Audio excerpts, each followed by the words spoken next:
par rapport à toujours vivre le bien tu fils bilile le kamalo bana ebele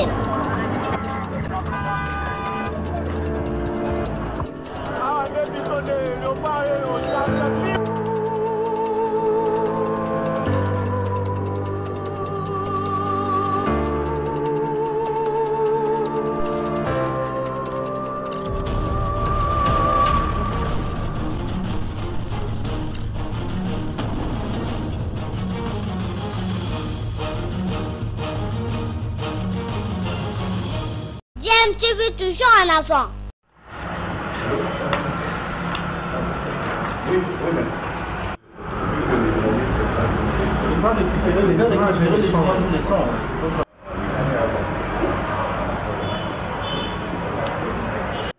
C'est pas pour ceux qui voudront, pas toujours la télé pour... 21 du 18 janvier 2018, enlèvement de nos militants par des inconnus.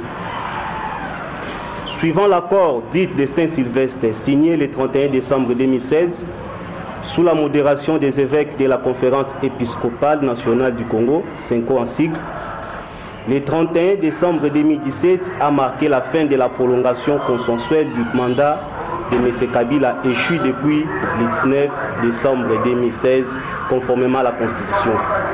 C'est dans ce contexte que le comité laïque de la coordination CLC en sigle, une structure laïque reconnue par l'Église catholique, a appelé à des marches pacifiques à marge desquelles 8 militants engagés du mouvement citoyen Filimbi ont été enlevés lors qu'ils faisaient la sensibilisation populaire. Tout d'abord, nous rendons nos hommages aux patriotes victimes de la répression barbare de la dite marche par les milices et autres mercenaires utilisés par les régimes illégaux et illégitimes afin de réprimer toute forme de mobilisation pacifique de la population. Pour rappel, le 23 décembre 2017, M. Palmer Kabeya a été enlevé à Kinshasa par des inconnus et transféré à la DEMIAP où ce dernier a été torturé. Il est à ce jour accusé d'atteinte à la sûreté de l'État et détenu en violation de la Constitution et des lois de la République sans aucun accès à un avocat ou à sa famille. Le 29 décembre 2017, des militants ont été enlevés à Kindu. Depuis lors, l'un a été libéré et le second, M. Roger Mounyemali, a été transféré à la prison centrale de Kindu. Il est accusé d'atteinte à la sûreté de l'État. Le 30 décembre 2017, 6 militants ont été enlevés à Kinshasa et transférés à l'inspection provinciale de la police de Kinshasa, IPEKIN en sigle, avant d'être présentés au journal télévisé de la radio-télévision nationale du Congo, un organe public au service de la propagande et de la répression du régime dictatorial, comme les instigateurs d'un mouvement subversif qui s'est préparé à passer en action le 31 décembre 2017. Des accusations totalement infondées, les images et vidéos prises lors dite campagne de sensibilisation confirment qu'il s'agissait bel et bien d'actions de sensibilisation totalement pacifiques. Depuis lors, des militants ont été libérés, M. Arciel Béni et Dixon Poutou, et 4 autres sont détenus au secret total depuis le 1er janvier 2018. Il s'agit de M. Carbone Béni, le chargé du réseau. Il s'agit encore de M. Mino Bompomi, le coordonnateur de la ville-province de Kinshasa, suivant de Grace Tchunza et Cédric Kalonji. Selon les informations à notre disposition, il serait détenu à l'Agence nationale des renseignements en sigle. Il serait torturé et poursuivi pour outrage au chef de l'État et incitation à la révolte. À ce jour, il nous est difficile de confirmer que ces derniers sont encore en vie. Au-delà des multiples alertes que nous avons lancées, notre collectif d'avocats a bel et bien saisi le procureur général de la République afin de lui demander de se saisir de ces différents dossiers conformément à la Constitution et à d'autres lois de la République, vu que le parquet reste un organe habilité à constater ou à statuer dans toutes les matières qui concernent les infractions. Nous condamnons avec la dernière énergie tous ces actes barbares et exigeons la libération sans condition de nos militants. Outre les interpellations,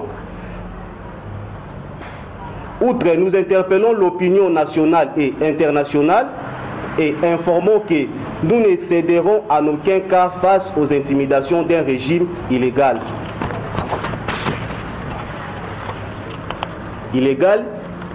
Qui a décidé de nous diriger par les défis et en violation de la Constitution ainsi que de la loi de la République.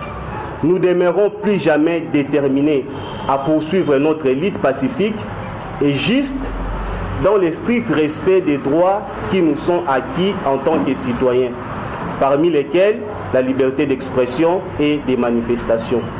Et restons fortement mobilisés à côté des grandes majorités de nos compatriotes et jusqu'à la libération totale de notre patrie des mains de la dictature, conformément à l'article 64 de notre Constitution, qui nous autorise à barrer la route à des marches pacifiques ou comité laïque coordination de ce 20 janvier 2018, car le Congo nous appartient à tous. Je dis et je vous remercie. De notre point de presse. Et maintenant là, Maître Kabé a dit nous sommes disposés à toutes les questions possibles. Afin que nous, l'évolution du dossier. Vous avez la parole. Vous avez dénoncé l'arrestation de la ministre quant à cette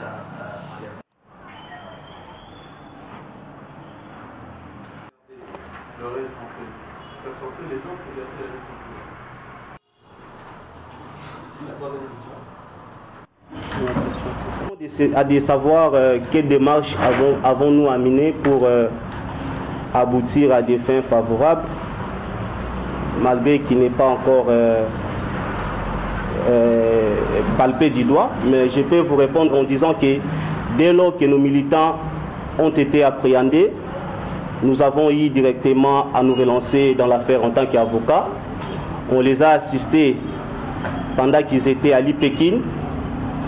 Et là, on les a visités, on les a ravitaillés par rapport à tout le nécessaire qu'on pouvait mettre à leur disposition. Et ce n'est qu'après la nuit du 1er janvier 2018 que le OPJ, qui avait bel et bien la direction de cette affaire, me contacterait pour m'aviser que non, voilà, la décision est prise, vos clients seront d'ici minuit transférés à la ANER par la demande de lui-même, M. Kalev. C'est lui qui est chargé de gérer cette structure de la sécurité. Et depuis lors, nous avons eu à toquer la porte en tant qu'avocat pour essayer de voir l'évolution de nos militants. Ça n'a pas été accordé. Et c'est dans ce sens-là qu'on avait directement saisi le procureur général. Parce que quand on parle des infractions, on voit beaucoup plus les parquets par rapport à notre organisation compétence judiciaire. C'est le parquet qui reste le seul organe habilité à statuer dans tout ce qui est de l'infraction. Alors, le procureur général est bel et bien saisi. Nous attendons sa réaction, malgré que jusqu'à présent, ça semble être un peu freiné, mais nous espérons que par rapport à ses attributions, il aura une suite favorable à nous étaler. Par rapport à la deuxième question, d'expliquer le reste, pourquoi libérer des autres et garder les 4, je dirais tout simplement que ils étaient tous arrêtés au même moment, les 6 militants de la province de Kinshasa. Je crois on a cité Carbone, Mino, Chunza, Grace et puis Cédric et puis Arciel. Voilà. Ils étaient arrêtés au même moment. Mais il s'est fait que le 31 décembre, pendant que le dossier a été transféré au niveau de l'Ipékin, le OPJ à qui la direction de cette affaire a été attribuée, en tant qu'avocat, j'ai eu à faire des concessions avec, vu l'état de l'état de santé de M. Arsiel qui s'est dégradé. Et je lui avais demandé s'il pouvait coopérer avec moi pour les glisser dans les groupes de manifestants dont l'autorisation de libération a été autorisée par les autorités. Et c'est dans ce sens-là que Arsiel s'est retrouvé en liberté suite à cette négociation, vu que dès son arrestation, il était premièrement considéré comme le chauffeur parce qu'il a été appréhendé dans la voiture. Deuxièmement, il n'avait pas les insignes du mouvement parce que les autres militants sensibilisés avec les polos, donc ils avaient bel et bien les insignes qui pouvaient facilement les identifier, alors que Arsiel était au volant et il n'a pas fait l'objet de la rigueur, raison pour laquelle il a été relaxé sans toute autre procédure. Et par rapport à M. Dixon, lui, il a été amené à la DEMIAP et après 4 jours, il serait bel et bien en contact avec un monsieur de la famille qui a également pesé pour lui jusqu'à ce que sa libération a été effective. Donc je crois que c'est la réponse que je réserve à toute série de vos questions. Pourquoi est-ce que nous ne sommes pas dans Congo.com? Quelles sont les démarches que nous menons auprès de Madame la ministre des Droits humains? Pour vous rappeler, le collectif Filimbi, qui est notre mouvement, c'est que nous n'avons pas de gouvernement en place. Nous avons des gens qui nous dirigent par défi. Parce que leur mandat du président illégal et légitime avait pris fin le 19 décembre 2016. Pour nous, c'est aberrant et inadmissible, incompréhensif que nous allions mener des actions de plaidoyer auprès d'une personne que nous ne considérons pas comme ministre. Donc, nous, par des démarches personnelles, des démarches propres que nous faisons, nous continuons à mener des actions de sensibilisation à travers les réseaux sociaux pour que nous obtenions la liberté de nos amis. Nous continuons à mener des plaidoyers auprès des organisations internationales, nationales et régionales. Et aussi, nous allons procéder à mener des actions de terrain jusqu'à ce que nous aurons la libération de nos amis qui sont arrêtés injustement et qui ne faisaient que jouir de leurs droits, leur conférés par la Constitution à travers l'article 26. Soutient la marche de 21, c'est pas faux. Mais de se faire essayer. Directement que nous serons bel et bien dans la rue avec les laïcs catholiques parce qu'on est d'abord citoyens. Et qu'est-ce que nous faisons pour appuyer les laïcs catholiques? Nous sensibilisons à travers le flyer que les laïcs nous ont donné. Nous sensibilisons des porte à porte pour que la population puisse participer à cette action. Il est de même un droit pour tout citoyen de pouvoir manifester pacifiquement pour revendiquer ses droits ou réclamer quelque chose.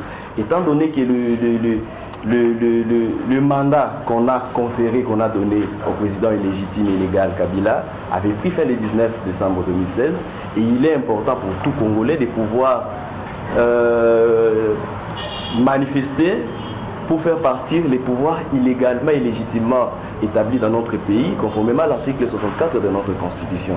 Donc, nous appuyons l'action et nous continuerons à mener des actions collégiales avec tout mouvement qui veut le changement, même certains mouvements citoyens que nous reconnaissons, qui travaillent en partenariat avec nous. Nous continuerons toujours à mener ce genre d'actions citoyennes, pacifiques et non violentes, afin que nous arrivions à faire partir les pouvoirs, à faire partir les régimes dictatoriels qui nous dirigent tout en violant la Constitution et les lois établies dans notre pays. C'est une liberté consacrée à tout citoyen. Et l'article 26 est clair sur ce. Alors, nous demander si nous sommes maintenant effrayés par rapport aux arrestations arbitraires et tout consort. En tout cas, nous rappelons encore que cette arrestation ne nous intimide pas et cela ne peut pas nous retourner en arrière. Le mouvement Filimbi poursuit avec son action de sensibilisation dans le cadre du marche appelé par les laïcs et nous serons bel et bien sur le terrain pour manifester notre mécontentement jusqu'à obtenir les résultats escomptés par rapport à notre vision.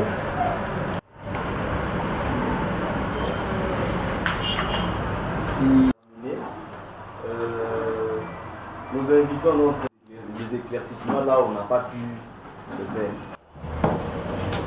D'être ici dans nos bureaux et remercier mes collègues, Maître Kabé, Serge et les autres qui sont déjà intervenus en rapport avec la détention de nos collègues.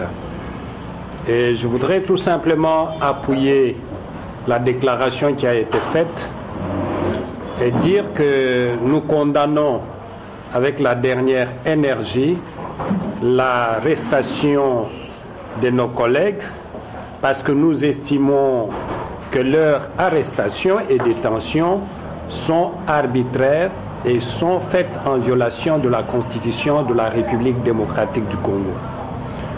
C'est pour cette raison que nous demandons aux autorités de la République démocratique du Congo, particulièrement celles de l'ANR qui détiennent irrégulièrement nos collègues, de pouvoir les libérer.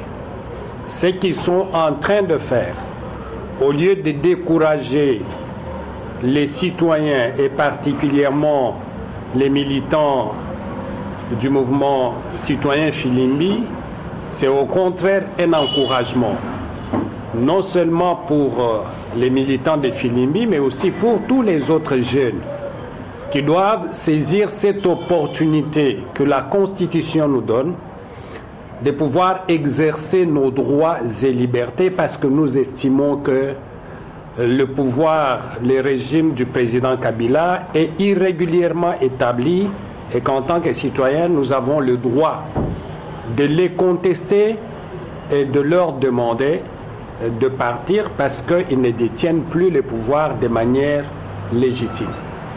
Et tous les actes qui sont en train de poser sont des actes que nous condamnons. Et je voudrais profiter aussi de l'occasion pour réaffirmer que nous-mêmes, ainsi que les autres collègues qui sont ici devant, le dimanche, nous serons encore là pour marcher, malgré que nous savons que le pouvoir prépare des coups contre les citoyens, contre les Congolais. C'est notre droit, nous serons encore là. Et donc je voudrais profiter de l'occasion pour encourager les militants des Filimbi qui sont ici, ainsi que des autres mouvements, que notre cause est libre et que notre cause est juste, je voulais dire, et que si nous ne faisons pas ce que nous sommes en train de faire, personne ne va le faire pour nous. Si nous ne luttons pas pour que la situation change, le président Kabila et son régime vont rester encore là. Donc, c'est un appel que nous faisons à tous les militants de mouvements citoyens, à tous les citoyens congolais de se mobiliser pour la marche de ce dimanche. Et nous pensons que c'est notre droit et notre devoir d'y être si nous les faisons de manière pacifique. Merci. Les manifestations qui sont prévues sur la prière, notamment ce n'est pas déjà un désordre. Cela fasse désordre dans la mesure où le droit de manifester est garanti, non seulement pour nous qui allons marcher avec les laïcs catholiques, mais aussi pour les autres qui ont appelé aussi. Les seuls conseils que nous pouvons donner à ce niveau, c'est que chaque groupe manifeste en respectant le droit des autres de manifester et en respectant les biens publics et biens privés et en respectant les lois de la République. Seulement, ce qui étonne, c'est que de ma mémoire, je n'ai jamais vu un parti politique organiser une marche le dimanche, de ma mémoire.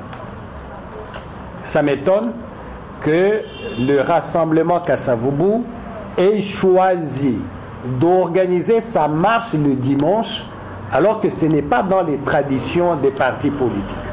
Et cela nous conduit à conclure que c'est une marche qui est organisée tout simplement pour étouffer la marche des citoyens. Et nous leur disons qu'en dépit du fait qu'ils ont pris l'engagement de venir marcher le même jour que nous allons faire notre marche et nous pensons que chaque groupe devra respecter les droits des autres. Il y a beaucoup de carrosses, de même que pour les écoles, il y a sur la directrice de la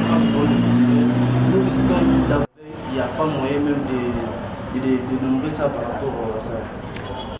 Nous sommes citoyens de ce pays et que nous avons les mêmes droits. La confrontation va arriver pour quelle raison? En fait, il n'y a aucun groupe ici qui fasse sa marche en l'organisant contre un autre groupe.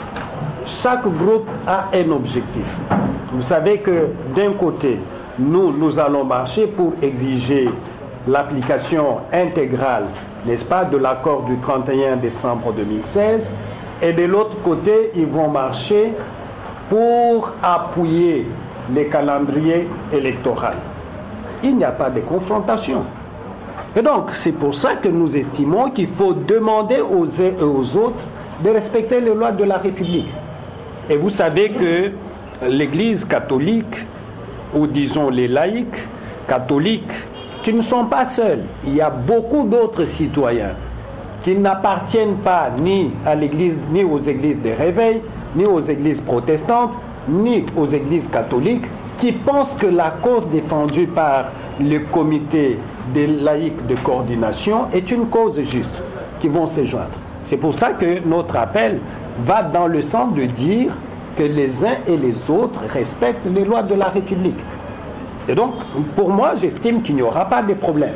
Et s'il y a des problèmes, la police doit être là. Parce que nous estimons que la police est payée avec l'argent des citoyens et que cette police, dans une démocratie, ne peut pas être au service d'un individu ou d'un groupe d'individus. C'est une police qui est au service des citoyens, devra jouer son rôle en faisant en sorte que les droits des uns et des autres soient garantis.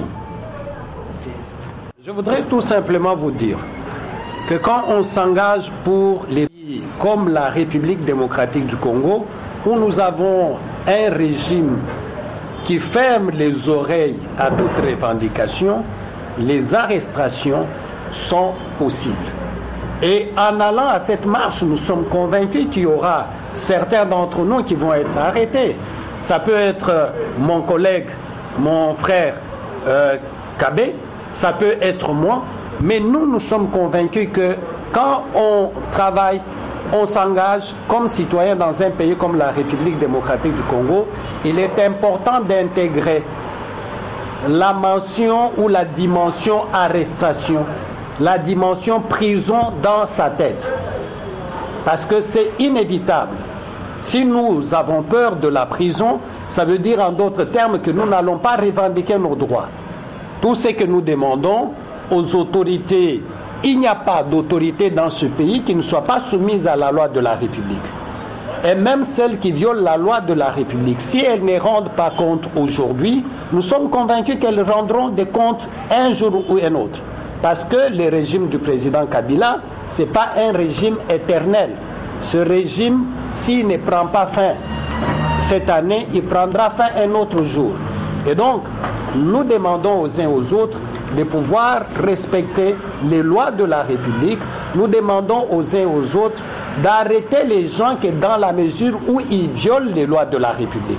Mais je ne pense pas que manifester pacifiquement, comme le demande la Constitution, soit répréhensible par rapport aux lois du pays. Et donc, nous serons là.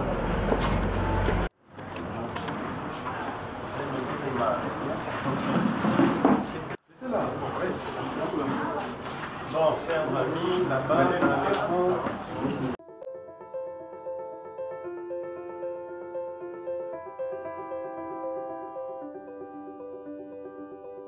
À l'heure où la RDC est à genoux. À l'heure où la pauvreté a confisqué toute dignité.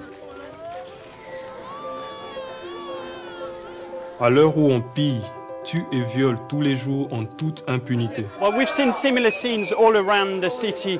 People are out in the streets shouting Kabila out. À l'heure où les mots justice, droits de l'homme, démocratie et état des droits ont perdu tout leur sens. À l'heure où les pouvoirs nous violent notre constitution.